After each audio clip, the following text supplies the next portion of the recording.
अच्छा, last time जो है मैंने वाइल लूप करवाया था। ठीक है। प्लस उसमें मैंने कंडीशनल स्टेटमेंट नहीं करवाए थे, और मेरा इरादा तो था कि मैं करूँ ना। प्लस लेकिन मैंने आप लोगों को बता भी दिया था कि आप लोग अपनी तरफ से ट्राई कर लें, मुश्किल नहीं है। वही चीज़ है, सिर्फ वाइल लूप की बॉडी में लिखना है। लेकिन खैर है, अगर उसमें नहीं किया अभी कर लेंगे उसमें डू वाइल लूप में। ठीक है, फिर टाइम ऐसा ना हो कि ज़्यादा ज़ाया हो। अभी जो है डू वाइल लूप ही कर लेंगे। अच्छा, डू वाइल लूप में सिर्फ एक ही फ़र्क है ना, कि देखें, पहले डू आ जाता है। ठीक है। फिर क्या है, फिर वाइल है। अब डू वाइल और वाइल लूप में क्या फ़र्क है, सिर्फ ये देख लें। डू वाइल लूप में जो है ना, सिर्फ एक ही फ़र्क है जो कि उसके मुकाबले में जो मेन फ़र्क है वाइल लूप, वो ये कि अगर वाइल की कंडीशन गलत भी हो ना, एक बार रन होगा। क्यों, कैसे आपको पता चलता है? पता आपको डू से चलता है कि एक बार ज़रूर होगा, एक बार ज़रूर होगा, अगर कंडीशन गलत भी हो। ठीक है। तो बॉडी क्या है, बॉडी ये है इसकी डू वाइल लूप की। ठीक है, वाइल में यहाँ पे कंडीशन देंगे।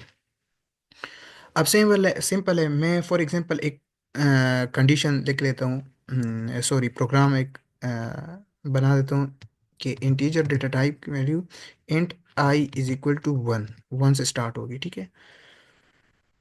अब मैं डू के बॉडी में क्या लिखना चाहता हूँ, पहले वो देख लें। डू की बॉडी में मैं प्रिंट आउट करवाना चाहता हूँ कि कुछ नंबर्स वन से जो कि स्टार्ट होंगे, तो वो मैं कैसे लिखूंगा, सी आउट आई, आई की जगह पे, ये आई जो है इसकी जगह पे ये वाले नंबर्स आएंगे। लेकिन चूंकि लूप इस्तेमाल कर रहा हूँ तो रिपीट होंगे, कहाँ तक जाएंगे वो अभी तक कंडीशन मैंने नहीं दी। लेकिन फिलहाल ये नोट कर लें।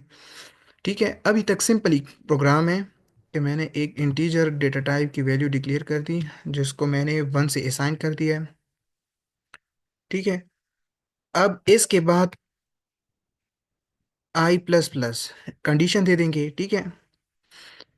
उसके बाद वाइल लूप, यहाँ से डू वाइल लूप में फ़र्क यही है कि देखें, अगर कंडीशन पहले जो है स्टेटमेंट है, देखें आपको नज़र आ रहा है कि पहले स्टेटमेंट है। ठीक है, ये चीज़ें,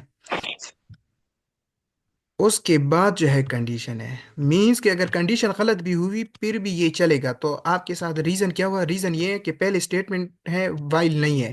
पहले ये स्टेटमेंट है, उसके बाद जो है ये वाइल लूप है। ठीक है। मैं दे देता हूँ I, sorry, less than or equal to five. ठीक है। तो इसको जब रन करेंगे, यहाँ पे सेमीकोलन भी होगा। ठीक है। अब इसको मैं रन कर देता हूँ।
जी।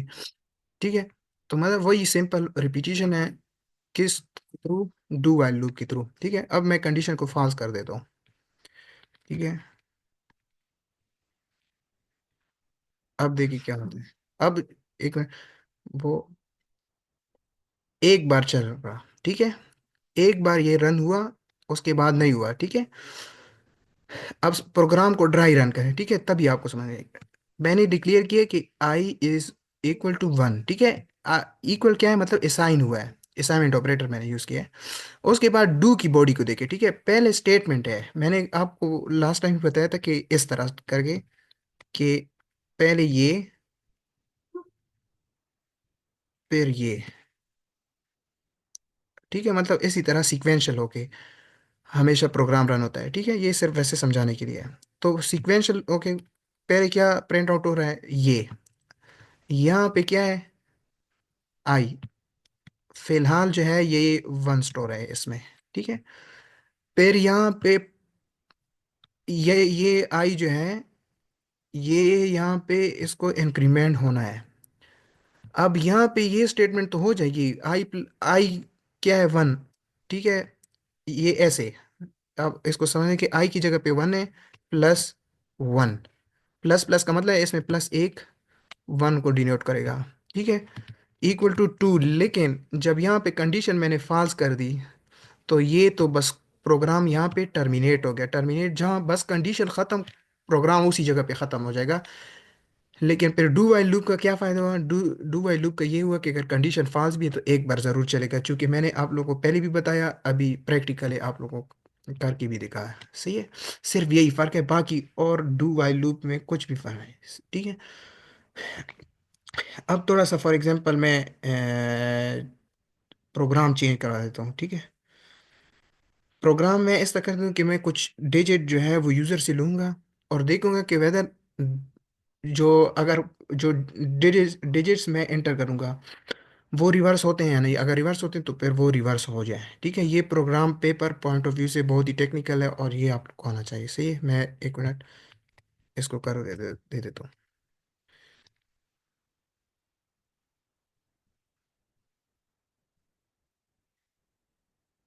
पहले मैं ले लेता हूँ इंट कोई नंबर, ठीक है, ठीक है। और फिर एक वेरिएबल मैं रिवर्स का कर लेता हूँ, reverse is equal to zero. फिलहाल के लिए मैं ज़ीरो इसलिए पुट करता हूँ ताकि कोई गार्बेज वैल्यू ना आए, ठीक है। डिजिट जो है उसको मैं एम्प्टी छोड़ देता हूँ। मैं सी आउट एक नंबर ले लेता हूँ, ठीक है, इंटर नंबर,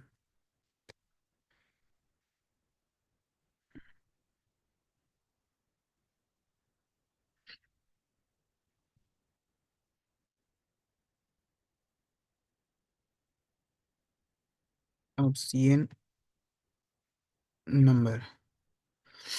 अब डू वाइल लूप के जरिए यही प्रोग्राम मैं करूँगा, पहले हमेशा इस तरह करें अपने आसानी के लिए, डू वाइल, ताकि आपसे फिर भूलेगा नहीं, ठीक है।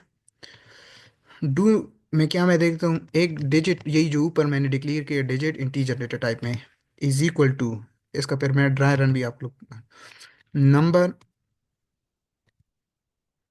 एम्परसेंड 10, ठीक है।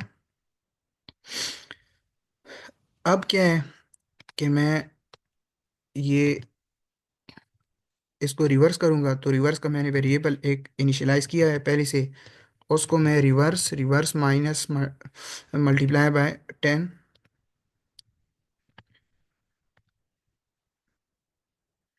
प्लस जो मैंने डिजिट डिक्लेयर किया है, ठीक है।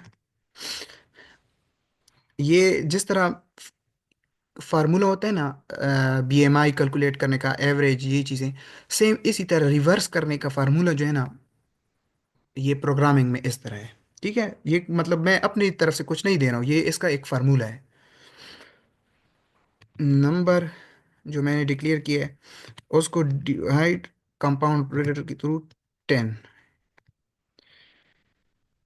अब मैं कंडीशन में क्या दे रहा हूँ कि जो नंबर मैं एंटर करूंगा या वो नंबर उसके साथ कंपैरिजन होगा, तो वो नॉट इक्वल टू ज़ीरो होना चाहिए, ठीक है। अगर ज़ीरो हो गया तो बस वो एक ही रन गो में फेल हो जाएगा, क्योंकि कंडीशन अगर फॉल्स हुई तो बस ख़त्म, कम उसमें लूप में।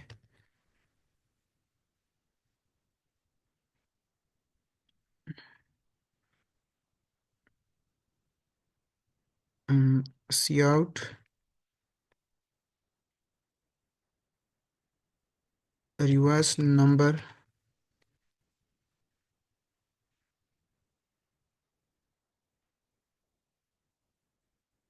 इज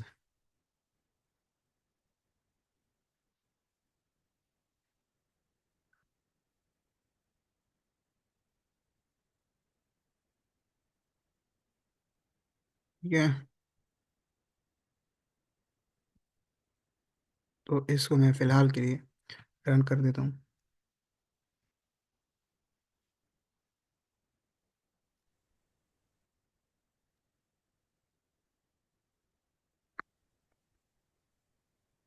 सॉरी, यहाँ पे मैंने एरर छोड़ा था। डिजिट इज इक्वल टू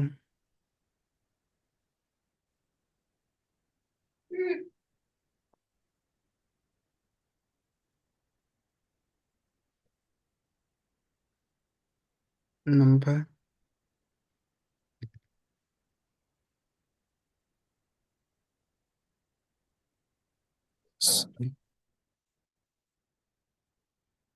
अच्छा, नंबर मैं दे रहा हूँ 2 3 4। 4 3, ये रिवर्स हो रहा है। ठीक है, अभी मैं आप लोग को समझाता हूँ कि ये कैसे हो रहा है। ठीक है।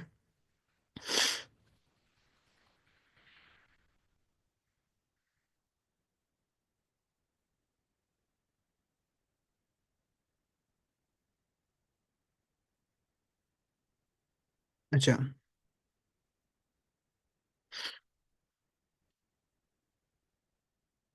अब देखें नंबर के में मैंने क्या पुट किया है। नंबर मैंने किया है 2 3 4।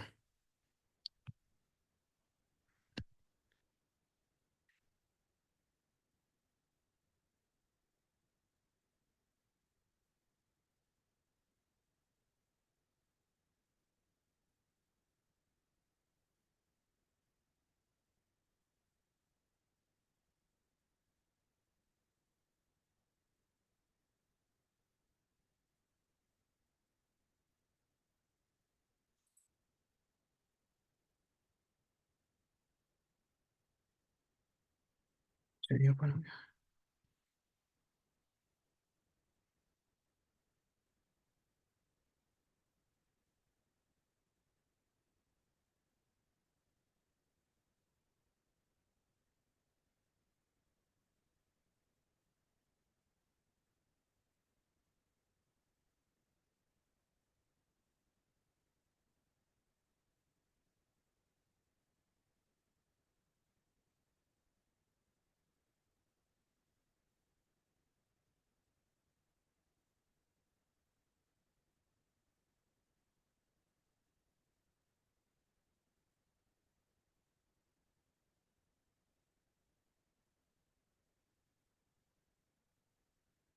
और ये इसमें कोई इश्यू है?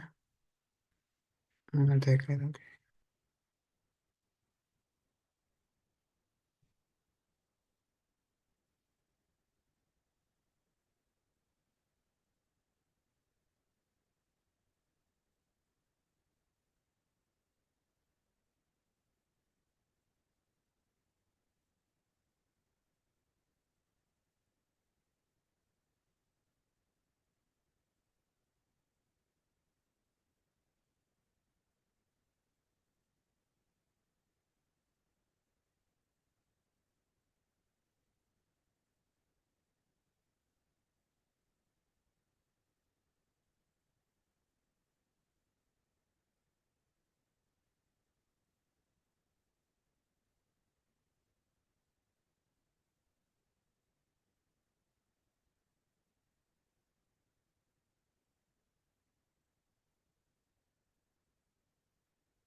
एक्चुअली वो लैपटॉप के लिए मैंने दोबारा से विंडो की है ना, इस वजह से शायद कोई मसला है। ये टाइम लेगा, तो ऐसे अच्छा कि फिर मैं यहाँ से ही समझा।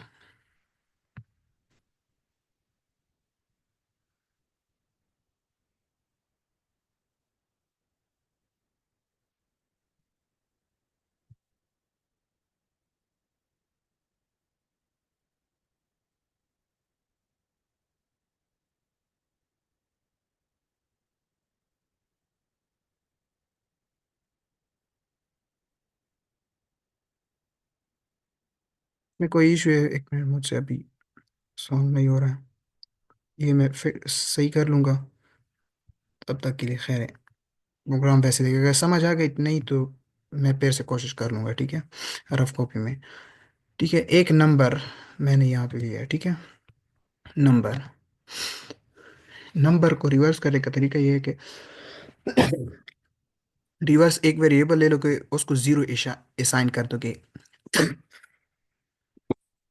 जीरो असाइन करने, अच्छा जीरो मैंने क्यों असाइन किया? जीरो मैंने इसलिए असाइन किया कि कभी कभार गार्बेज वैल्यू आ जाती है। गार्बेज वैल्यू ये कि मतलब मैंने कोई वैल्यू यूज़र ने पहले से एंटर या एंटर की नहीं होती है, लेकिन जो वैल्यू है वो स्टैक मेमोरी में पहले से ही मौजूद होती है, तो उसको गार्बेज वैल्यू कहते हैं। वो एक यूज़र के लिए प्रॉब्लम होती है, ठीक है। और एक डिजिट, अब एक यूज़र वैल्यू एंटर करेगा, सही है, यहाँ तक तो चलो सिंपल है। अब जो डिजिट होगा, ठीक है, वो इज इक्वल टू का नंबर। फॉर एग्जांपल मैंने दे दिया है 123, ठीक है, यही वाला 123, सॉरी 234। तो 234 डिवाइड होगा इस पे, सही है, 10 पे। इसका जो रिमाइंडर होगा ना, इससे आपको पता चलेगा ये क्या है। इसमें रिमाइंडर स्टोर होगा, चाहे जीरो हो चाहे वन हो, जिस तरह भी हो, ठीक है, वो डिजिट में स्टोर हो जाएगा। अब फॉर एग्जांपल यही जो मैंने एग्जांपल दी है, आपने अपनी तरफ से लिख लेना 234। तो वो पहले में जो रिमाइंडर आप लोग के साथ आएगा वो आप इस चीज़ में स्टोर कर लें, वो इस चीज़ में स्टोर हो जाएगा, ठीक है। फिर रिवर्स के लिए आ जाएं। रिवर्स शुरू में क्या है, ज़ीरो, ए साइन है ज़ीरो, मतलब ज़ीरो मल्टी ज़ीरो होगा, कुछ भी नहीं है। तो रिवर्स के साथ जो वो नंबर मल्टीप्लाई होगा वो 10 होगा, ठीक है।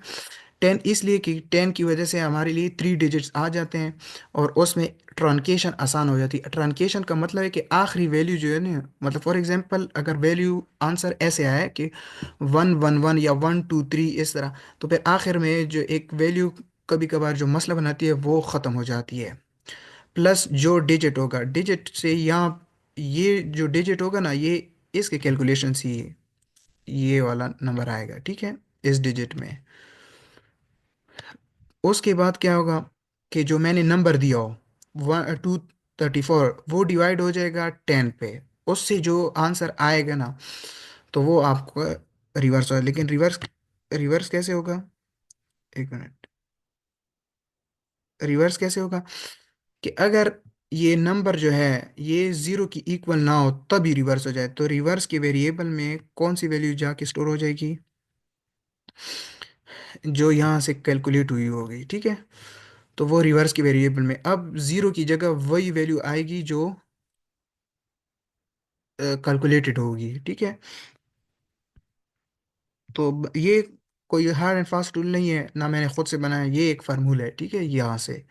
ये आप लोग खुद भी देख सकते हैं उधर नेट से, अगर अवेलेबल ना हो, लेकिन होता है, एल्गोरिथम देख लें तो आप लोग को मिल जाएगा। बाकी इसमें कुछ है नहीं, सिर्फ समझाना ये चाह रहा था कि अगर डू वाइल लूप की जरिए करोगे तो इसी तरह। और उसके बाद हाँ, यहाँ तक अगर किसी को समझ ना आई हो तो पूछ लें, ठीक है। ये मैं पहले से बता रहा हूँ कि फॉर एग्जाम्पल अगर आपको मुश्किल लग रहा हो तो ये मैं अपनी तरफ से नहीं बना रहा, ये फार्मूला है इसी तरह, ठीक है। तो बाकी कोई इसमें मुश्किल नहीं है। हाँ, कोई क्वेश्चन हो तो काइंडली पूछ लें, नहीं तो मैं एक दूसरा क्वेश्चन कर लेता हूँ ताकि आपको और भी क्लियर हो जाए।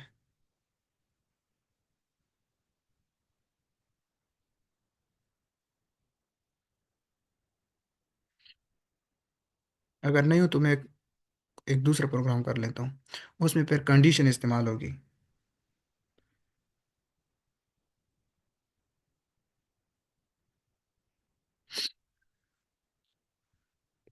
अगर कोई क्वेश्चन हो तो फिर पूछ लें।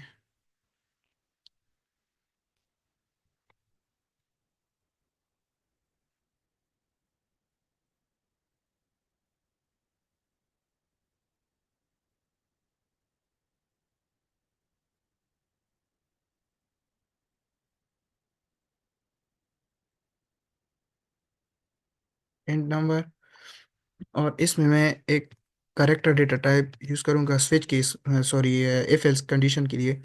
वो क्या होगा कि चॉइस, ठीक है। प्रोग्राम ऐसे होगा कि मतलब देखा जाएगा कोई नंबर पॉजिटिव है या नेगेटिव है या इवन है या ओड है, ठीक है। सिर्फ कंडीशन, ये पॉजिटिव और नेगेटिव या ओड इवन, ये आपके प्रोग्राम डिज़ाइन पे डिपेंड करते हैं कि आप डिज़ाइन किस तरह करें, तो वो आसान है। पहले मैं वैसे सिंपल करके दे देता हूँ। डू वाइल लूप के जरिए कि cout enter number,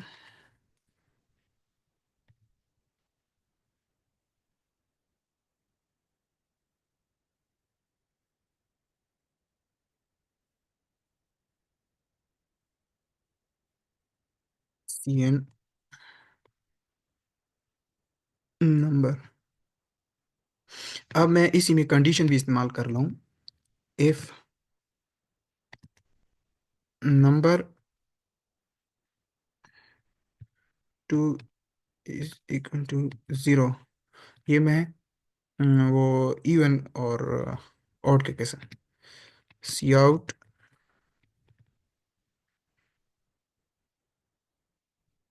number is even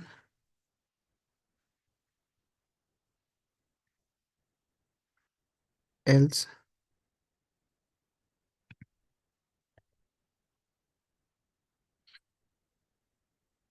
number is odd,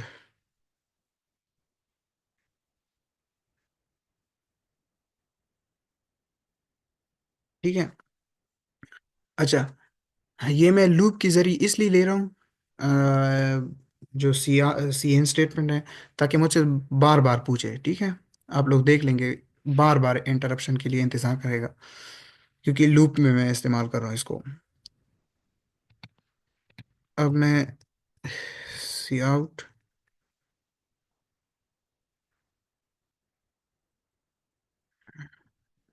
do you want to check another number,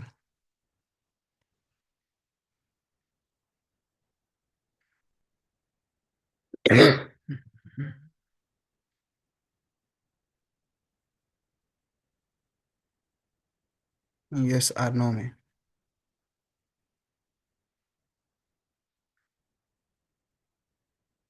C N choice, ठीक है। यहाँ तक तो प्रोग्राम हो गया। अब इसके बाद मैं कंडीशन पुट करूंगा। कंडीशन कैसे, वाई करेक्टर मैंने लिया है, choice is equal to Y R, sorry, R ऐसे नहीं होगा, R choice equal equal to Y, capital या स्मॉल वाई, ठीक है। तो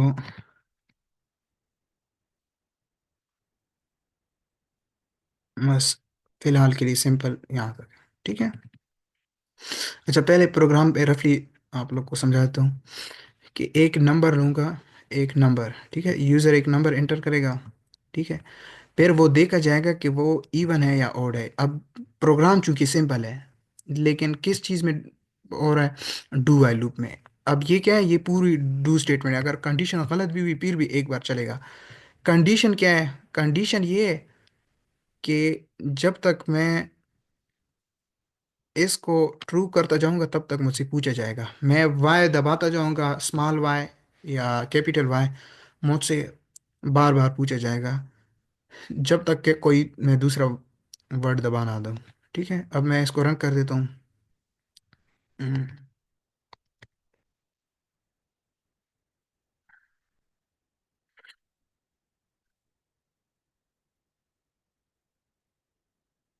इंटर एनी नंबर, मैंने दे दिया 13, नंबर इज ओड।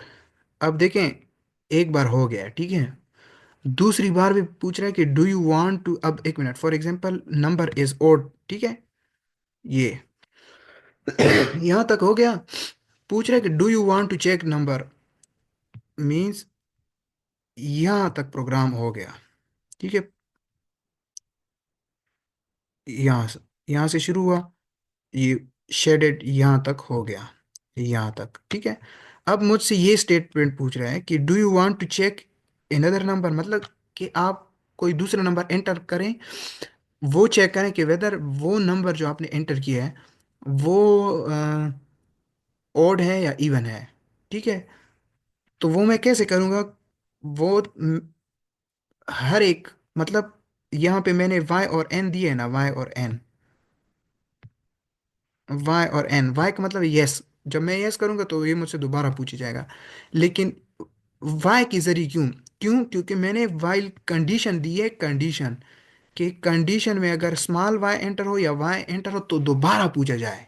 अगर मैं इसकी जगह एन एंटर करूंगा या ए एंटर करूंगा या एक्स करूंगा या 1 2 3 में से कोई करूंगा तो बस डायरेक्ट खत्म हो जाएगा। अगर जब तक मैं फॉर एग्जांपल अभी मैं स्मॉल वाई कर देता हूँ, स्मॉल वाई का, अब मुझसे दोबारा पूछ रहा है कि दोबारा एंटर कर नंबर, मैं दे देता हूँ 18। ठीक है, अब क्या है, नंबर यू 18 नंबर जो है वो इवन है। अब मुझसे फिर से पूछ रहा है कि चेक करना चाहते हो, मैं कैपिटल वाई इस बार एंटर कर देता हूँ। ठीक है, पहले स्मॉल वाई और फिर कैपिटल, क्यों? क्योंकि मैंने यहाँ पे और कंडीशन इस्तेमाल की, और कंडीशन का मतलब यही है कि दोनों जब ट्रू हो तो बस, सॉरी, दोनों में से कोई एक भी ट्रू हो तो बस रन कर दो, कंडीशन ट्रू है। अब मैं इसमें दे देता हूँ 22। ठीक है, नंबर इज इवन। अब मैं फॉर एग्जांपल यहाँ तो चलो, आपको ऐसे लग जाएगा कि वाई और एन है तो बस काम चल गया। मैं इसमें दे देता हूँ कोई नंबर 2, तो प्रोग्राम ख़त्म हो गया। ठीक है, तो बस डू वाइल लूप और जो वाइल लूप है उसमें फ़र्क सिर्फ ये है, अगर कोई आपसे पूछे कि डू वाइल लूप में हम क्यों कब इस्तेमाल करते हैं, हम तब इस्तेमाल करते हैं जब हमें एक बार स्टेटमेंट को रन करना ज़रूरी पड़ जाए। ठीक है, ज़रूरत हो तब, और अगर कंडीशन गलत भी हो तब भी रन होगा। बाकी सेम उसी तरह ही है, जिस तरह बाकी लूप्स हैं, फॉर लूप रिपीटेशन के लिए यूज़ होते हैं। जी, यहाँ तक अगर किसी का कोई क्वेश्चन है तो काइंडली पूछ लें।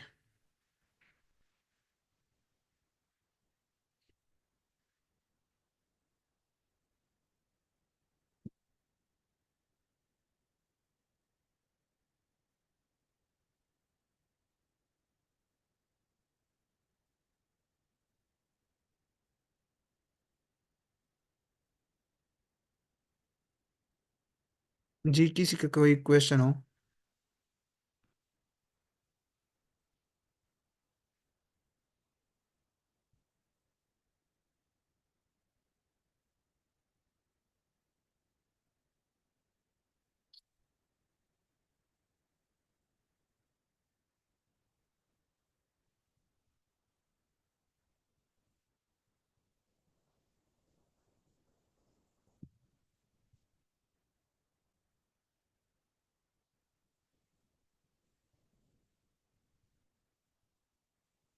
जी, अगर किसी का कोई क्वेश्चन नहीं तो बस फिर लूप्स में तो इतना ही है। कल अगर आप लोग कहते हैं कि नया टॉपिक पढ़ा दे वो भी पढ़ा सकता हूँ, प्लस अगर आप लोग कहते हैं कि नहीं रिवीजन करवा दे इस पूरे लूप्स की, फॉर वाइल डू वाइल, तो बस वो भी कर सकता हूँ। आप लोग की अपनी मर्जी है।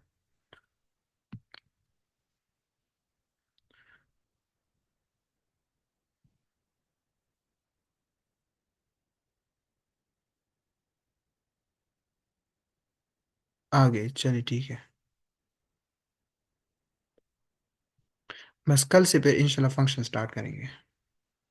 वो इजी है, उसके बाद फिर एरेज वगैरह ये होते हैं।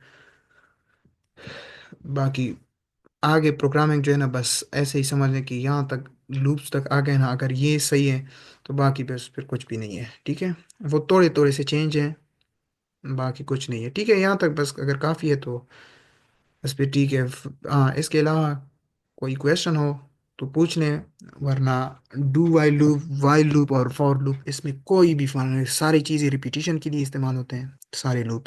ठीक है, फ़र्क सिर्फ इतना है कि फॉर लूप जो है ना वो कंडीशन के मुताबिक पूरी की पूरी आइटरेशन मुकम्मल करेगा। वाइल लूप जहाँ पे कंडीशन ट्रू हुई वहां पे खत्म।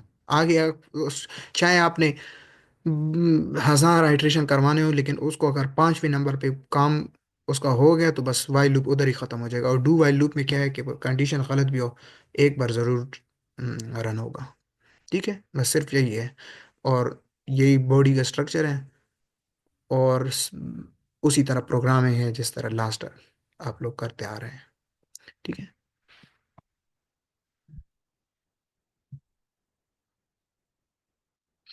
जी, अगर कोई क्वेश्चन नहीं है तो बस फिर ख़त्म करें।